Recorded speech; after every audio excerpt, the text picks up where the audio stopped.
tender His Excellency the President of Zimbabwe, Baba Emerson Dambudzo Mnangagwa, in absentia.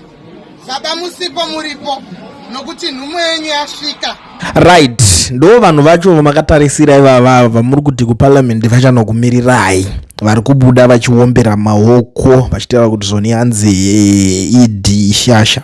Ndo ma-MP etriple C vacho vakaenda kuparliament ivavava. Vazhinji vavo vakawanda because team iri zhinji vamwe vari kupromisana kutoti toda kudzokera kuenda kunojoina ZANU-PF because ma-MP aya vamwe vacho vakapinda zvimwe zviya vanhu vasina direction. I understand sometimes kuti munhu anogona kunge ari kuzviitira nyaya dzekuti ari kuzotyira ticket rake zvinhu zvaanenge achida kuzonikirina, but what I believe inini zvangu pamutemo chaipo munhu akabuda akuratidza sezvinhu zvaitika izvi anofanirwa kurikolewa ochinyatsoenda kunojoina bato rake raanenge achida. Vanozopedzerana itsedha vachaita maprimary ikoko kana kuti achaita sei odzokera kaakuzocontesta futi ari kupati yaanenge achinyatsoda kunge achiningirina, because this thing chiri kuitwa naSusan Matsunga ichi I don't think kuti zvinhu zvakanaka zvekubuda achinodingirikina zvesezvo. But anyways, muri eZimbabwe ndadzoka zvekare ma-updates ndava ndakakubatirai and a lot is going on. Tiri kuona nyaya dzakasiyana-siyana dziri kuitika dziri mumastreets right now.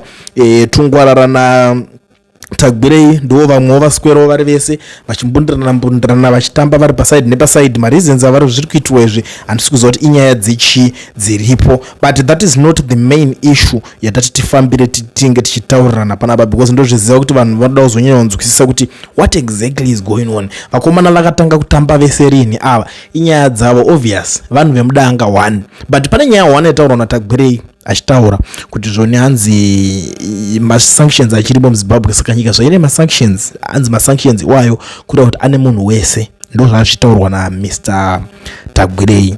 You get the point. Saka kana vari kuti ane munhu wese hanzi because baba wako kana vachinge vachirambidzwa kuita certain things which means newewo futi haubvumudzwa kunge uchizviita. Amen, handizozivi hangu, but inini I still remember ndichikura inini mudhara wangu anga asingawirirane nemudhara wepa next door, but mudhara wepa next door taitongomhoresana tichitotamba nevana vake. Handisi kunyatsonzwisisa ipapo kuti zviri kunyatsoapply papi zvaari kutaura izvi. Maybewo zvinogona kuzofambiranawo nemamwe mafambiro zvinenge zvichiitika ikoko, but isusu sevana taingotamba zvinondozoti haninge wapo wadii tatisingapindire magrudges evabereki kaisusu. Saka kana yakuapply that way yakuti netsei yekuhotspota namagrudge iyoyi. But today there is this issue iri kunetsa iri kubuda neCouncil of Churches, vamwe vanoiti ZCC, Zimbabwe Council of Churches. Yes, vari kubuda vari kujamuka nyaya yeCAB3 vari kudya marasha. Saka ndangoti ndiuye nditaure nyaya iyoyi panapa nguva ichiripo, so that kana pachinge pane something chinenge chichida kuti chizofambirwa chizogadziriswa tinozotaurirana kuti toita zvekudii nyaya yacho iyoyi. Right, the Zimbabwe Council of Churches has urged Parliament to withdraw or substantially revise the Constitution of Zimbabwe Amendment Bill number 3 2026, urging that the proposed changes could have far-reaching constitutional, moral and democratic implications. In a statement of input formally submitted to Parliament on April 13, the church body said the bill in its current form risks undermining the spirit of the 2013 constitution and could damage public trust in national institutions. The council, which says it represents 32 member denominations with a combined reach of at least 3 million citizens, said its position was informed by prayerful reflection, stakeholders consultations, and its role as a moral voice in national affairs. The amendments in their current form are constitutionally, morally, and democratically compromised, the council said. The STC recommended that the bill be withdrawn or significantly revised to address its consent. It is called for establishment of an independent constitution amendment commission to oversee any major constitutional reforms. According to the council, such a commission would allow for broad-based consultations that reflects the will of the people and avoid perceived conflicts of interest where institutions advancing the bill may also benefit from its provisions. The church body further said that if the bill proceeds in its current form, a national referendum should be held. The bill fundamentally alters the 2013 consultation and provides for term extensions benefiting current incumbents.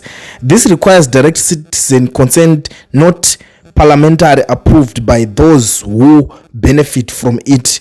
The statement said the submission adds to growing public debate over Amendment Bill number 3, which has drawn both support and criticism from different sectors of Zimbabwean society. Ndo mamirira akaita chinjacho. Ndo zvekutaurwa nevemachechi vari kuzviramba. But there is this thing chandinoziva. Vanhu machechi vavava and I don't trust them anymore. Chinoitika pane zvinhu zvida kukuudza ivi. Pane inonzi counter attack. Ende maZimbabweans ndogara ndichikudzidzisai zvinhu zvekuti amusa vanhu chibalance, musafe futi makaita kunge vanhu chibalance kana kubvuma kuitwa vanhu chibalance. Kuna vanhu vanoita inonzi counter yekuti vanonyebedzera because zvakakufanana nemufesu yawo.